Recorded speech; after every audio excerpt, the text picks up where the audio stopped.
Hi everyone. आज हम बात करेंगे क्लास 8 की, जिससे कि आपका ये जो प्रैक्टिस सेट है, ये 4 सेट है, ये चारों सेट हम क्लियर करेंगे धीरे धीरे और बात करेंगे पूरे के पूरे प्रैक्टिस सेट की, जो कि बोर्ड एग्जाम के लिए बहुत इंपॉर्टेंट है। क्लास 8 बोर्ड एग्जाम है, इसलिए मैंने सोचा कि इस पर भी बात की जाए। ठीक है, तो क्लास 8 का जो बोर्ड एग्जाम का ये जो प्रैक्टिस सेट हैं, जो परीक्षा ढंग में मिलेंगे, उस पर बात करेंगे। ठीक है, तो पहला जो क्वेश्चंस है उसमें लिखा हुआ मल्टीपल चॉइस क्वेश्चन। जो मल्टीपल चॉइस क्वेश्चन होते हैं उसी का पहला क्वेश्चन देखिए क्या कह रहा है। कह रहा है the equivalent rational numbers of 2/3 is. अब 2/3 के इक्वल में क्या है, तो देखिए अगर हम इसको, ये तो कट नहीं होगा और ये इसके इक्वल में नहीं है। ये देखिए 2 2 जा 4 और 3 से, तो इसमें देखिए 3 से जाएगा, इसमें 2 से जाएगा, ये भी नहीं हो सकता, ये भी नहीं है हमारा, ये भी नहीं हो सकता।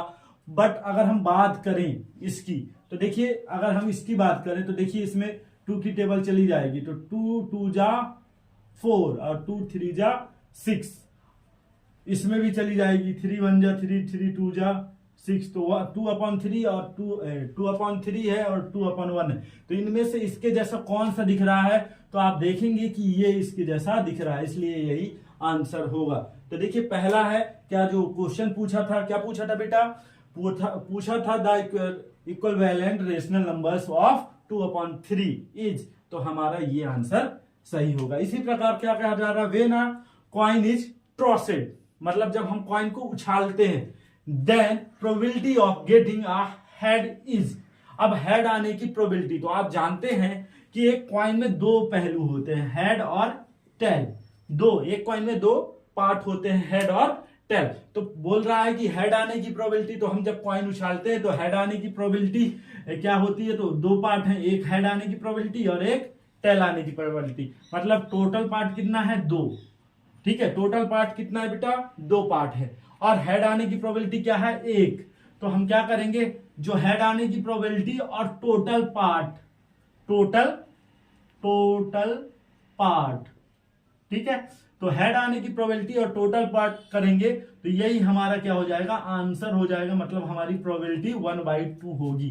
तो 1/2 हम देखेंगे कहां है, तो ये है 1/2। तो एक कॉइन में कितने पहलू होते हैं, 2, ध्यान रखिएगा। इसी प्रकार हम कह सकते हैं कि 2 पहलू होते हैं, तो टोटल चांसेस क्या है, या तो हेड आएगा या तो टेल आएगा। और पूछा क्या है कि हेड की प्रोबेबिलिटी पूछा है, क्या है, हेड की प्रोबेबिलिटी। तो हेड एक ही बार आ सकता है, पर हमारे जो टोटल चांसेस वो क्या है, हेड भी आ सकता है और टेल भी आ सकता है। तो हमारे पास 50% चांस है ना। तो 50% को जब हम इसमें कन्वर्ट करेंगे, देखिए अगर 50% हम चांस की बात करें, तो जब परसेंटेज हटाते हैं तो अपॉन में 100 लगाते हैं, तो 1 0 से 1 0, 5 1 जा 5, 5 2 जा 10। तो हमारा आंसर वही आना है, चाहे इस टाइप से हल करें चाहे इस टाइप से। तो हमारा 50% चांसेस बनते हैं, तो उसे हम हाफ बोल सकते हैं। तो हमारा हाफ में आंसर आया, इसलिए हम हाफ की बात करेंगे। अब बात करें अगर हम, तो स्क्वायर ऑफ 12 इज, 12 का स्क्वायर क्या होता है, तो 12 का स्क्वायर याद रखिए।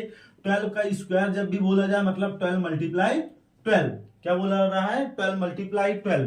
तो याद रखिएगा, 12 2 जा 14, कैरी 1, 12 1 जा 12 2 जा 24, कैरी 2, 12 1 जा 12 और 2 14। तो हमारा आंसर होगा 144। मतलब ये तो बहुत इजीली हम इसको भी निकाल सकते हैं। यहाँ 13 का आ सकता है, 14 का आ सकता है, यानी 23 25 किसी का भी। तो अगर ये चीजें ना बने तो हम स्क्वायर रूट की बहुत इजीली ट्रिक लेकर आए हैं, आप देख सकते हैं।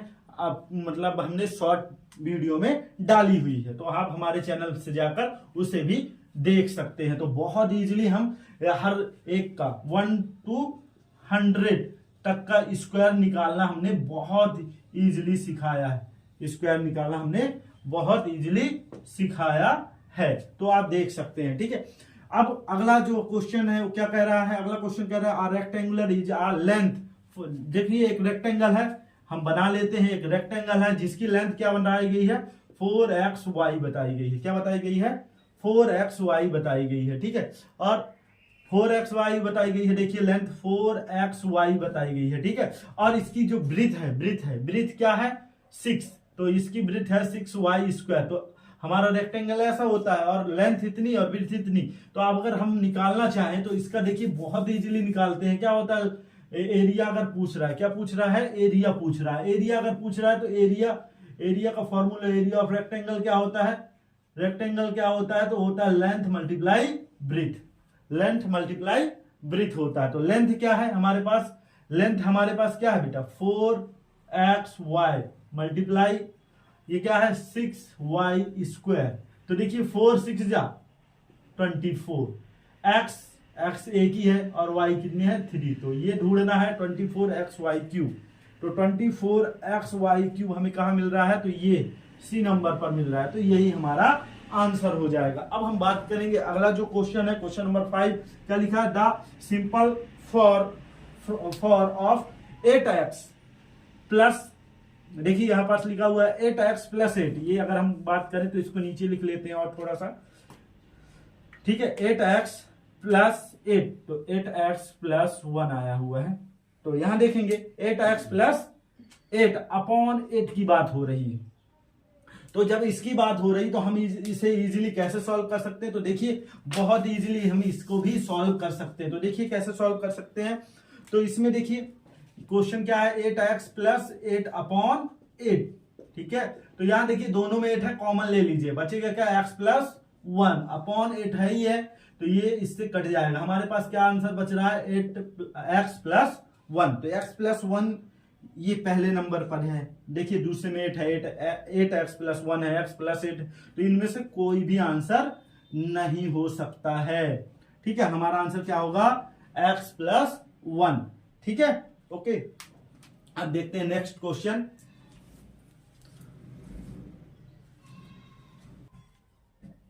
अब बात करेंगे नेक्स्ट क्वेश्चन की, फिल इन द ब्लैंक। अब देखिए जैसे कि हम बात कर रहे हैं प्रैक्टिस सेट की, तो इसमें क्वेश्चन 6 देखिए क्या कह रहा है, in equations 3x equal 2x plus 18 the value of x is. अब हमें किसकी वैल्यू निकालना है, x की वैल्यू निकालना है। किसकी वैल्यू निकालना है, इस इक्वेशन को सॉल्व कर कर x की वैल्यू को निकालना है। तो बहुत इजीली हम कैसे करेंगे, अब इस पर बात करते हैं। तो देखिए लिखा हुआ है 3x इक्वल 2x प्लस 18, ठीक है। तो याद रखिएगा, मैं फिर से आप लोगों को ध्यान दिलाऊं कि आपको याद रखना है कि ये जो x वाली वैल्यूज जो वेरिएबल होती हैं और कांस्टेंट, दो प्रकार की वैल्यू होती हैं। तो वेरिएबल के साइड और कांस्टेंट के साइड हमें ट्रांसफर करना होता है। तो देखिए बड़ी वैल्यू क्या है 3x है, तो इसको 2x को भी इसी साइड हम क्या कर लेते, ट्रांसफर कर लेते। तो प्लस में था, ट्रांसफर हुआ तो किस में हुआ, माइनस में। तो x इक्वल कितना आ जाएगा 18 आ जाएगा। मतलब हमारा जो आंसर होने वाला है वो 18 होने वाला है। क्या होने वाला है बेटा 18। तो बहुत इजीली। अब दूसरा क्या कर रहा है, on tossing a coin the probability of getting tail is. अब टेल आने की प्रोबेबिलिटी, तो मैंने उस पिछली बार अभी बताया था पिछले क्वेश्चन में कि हमारे पास क्या होता है, हेड और टेल होता है। दो चीजें, एक कॉइन में दो चीजें दो पार्ट होते हैं, हेड और टेल। तो हमारे पास हेड और टेल दो पार्ट है। अब यहाँ क्या प्रोबेबिलिटी, पॉसिबिलिटी किसकी पूछी गई, प्रोबेबिलिटी, हमारे पास प्रोबेबिलिटी पूछी गई है टेल आने की। क्या आने की, टेल। तो जैसे कि हेड आने की प्रोबेबिलिटी 1/2 होती है, वैसे ही ध्यान रखिएगा प्रोबेबिलिटी चाहे हेड की पूछे या टेल की पूछे, आंसर में 1/2 ही लिखना है।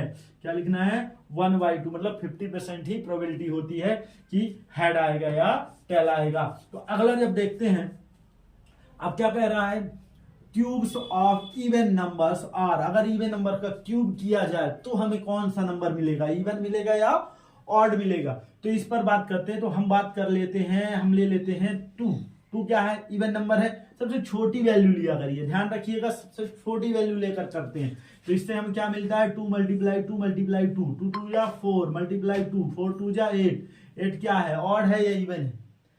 तो आपको पता है कि ये इवन नंबर है, तो हमारा आंसर जो होने वाला है वो क्या होने वाला है बेटा, इवन होने वाला है, याद रखिएगा, ठीक है। इसके बाद बात करें the value of A multiply A का स्क्वायर और ए क्यूब। अब सबसे इंपॉर्टेंट बात है कि आप लोग इसमें कंफ्यूज होंगे। आप लोग देखिए, मैं जैसे बताऊं वैसे ही आप सोचेंगे कि ऐसा होगा। तो देखिए कितने हैं, ए क्यूब 2a और तो आप लोगों को बताया गया होगा कि सबको ऐड कर लेते हैं।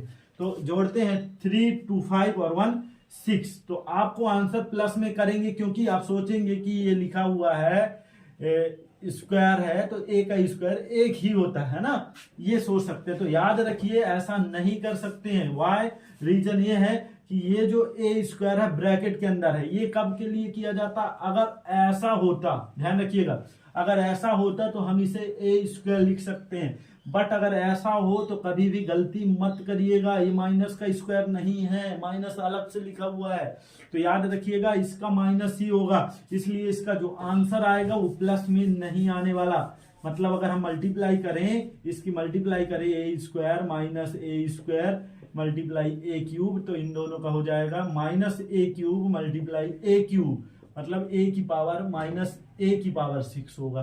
तो याद रखिएगा इसका माइनस करिएगा। आप बिल्कुल ये मत सोचिए कि स्क्वायर लगा हुआ है तो प्लस में हो जाएगा, बिल्कुल नहीं होगा। जब ऐसा होता है, जब ये स्क्वायर होता है, ऐसे में बिल्कुल भी आप इसको इस टाइप में मत लिखिएगा, आंसर यही होता है। तो ये जो आंसर हो जाएगा वो माइनस ए की पावर 6 हो जाएगा, तो याद रखिएगा। अब इसके बाद अगला जो हम क्वेश्चन करने जा रहे हैं, तो देखिए अगला क्वेश्चन क्या कह रहा है। तो अगला क्वेश्चन कह रहा है द वैल्यू ऑफ 24x की पावर 4 डिवाइड बाय 56x। अब देखिए 24x की पावर 4 और यहां हो जाएगा 56x। तो याद रहना चाहिए आपको, अगर नहीं बन रहा तो आप छोटे वे पे 24 और 56 का फैक्टराइजेशन कर सकते हैं, फैक्टर तोड़ सकते हैं, प्राइम फैक्टर। 2 1 जा 2, 2 2 जा 4, 2 6 जा 12, 2 3 जा 6 और 3 1 जा 3, ऐसा कर सकते हैं। ठीक है, इसी तरह 2 2 जा 4, 2 8 जा 16, क्योंकि 4 करेंगे तो 1 यहां चला जाएगा तो ये 16 बन जाएगा ना। 2 1 जा 2, 2 4 जा 8, 2 7 जा 14, 7 1 जा 7। तो आप इसका फैक्टराइज ऐसा करके लिख सकते हैं। यहाँ देखिए कैसे लिख देंगे, तो याद रखिएगा आप ऐसा डिटेल में सॉल्व करके आप इसका आंसर निकाल सकते हैं, गलत मत करिएगा। ठीक है, तो 2 multiply 2 multiply 2 multiply 3 multiply x multiply x multiply x multiply x. देखिए कितने टाइम एक्स है, 4 टाइम, हमने 4 टाइम लिख लिया। अब इसके बाद फिर यहां लिखेंगे तो 2 मल्टीप्लाई 2 मल्टीप्लाई 2 मल्टीप्लाई 7। देख लीजिए, तो इसको एक बार चेक कर सकते हैं, रीचेक कर सकते हैं कि 56 है, तो हाँ है।